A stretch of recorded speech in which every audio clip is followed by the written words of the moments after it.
नमस्कार। पोल्यान्डमा टिआरसी बनाउन निकै समस्याको विषय पनि हो र पोल्यान्डमा टिआरसी बनाउँदा के डकुमेन्टहरू चाहिन्छ त्यस विषयमा म एउटा छोटो भिडियो बनाउँदैछु।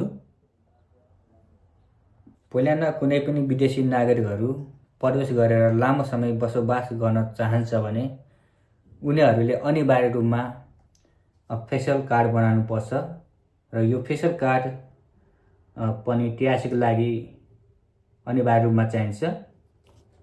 पोल्यान्डमा कुनै पनि कम्पनीमा काम गर्नुभन्दा अगाडि तपाईहरुसँग त्यो कम्पनीको वर्क परमिट अनिवार्य रूपमा हुनुपर्ने हुन्छ र टिआरसी अप्लाई गर्दा तपाईहरुलाई चाहिने डकुमेन्ट भनेको वर्क परमिट पनि एकदमै अनिवार्य रूपमा चाहिन्छ।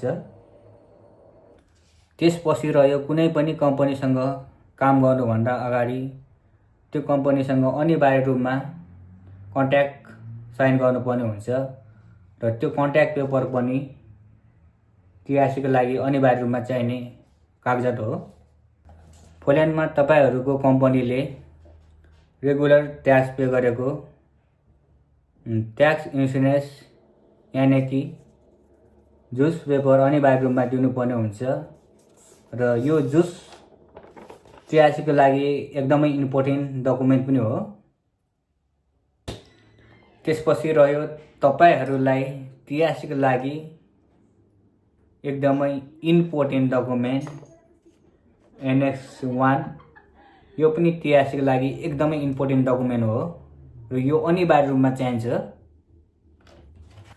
अन्तिममा सबभन्दा इम्पोर्टेन्ट डकुमेन्ट के हो भन्नुहुन्छ भने सबभन्दा इम्पोर्टेन्ट डकुमेन्ट जलाक्निकियानार 1 र यो डकुमेन्ट टिआरसीको लागि एकदमै इम्पोर्टेन्ट डकुमेन्ट पनि हो र यदि कुनै पनि कम्पनी अथवा इम्पोर्टरले तपाईहरुलाई जलाक्निकियानार डकुमेन्ट दिएन भने तपाईहरुको टिआरसी कार्ड बन्न एकदमै गाह्रो हुन्छ र यो डकुमेन्ट टिआरसीको लागि सबभन्दा एकदमै मोस्ट इम्पोर्टेन्ट डकुमेन्ट हो।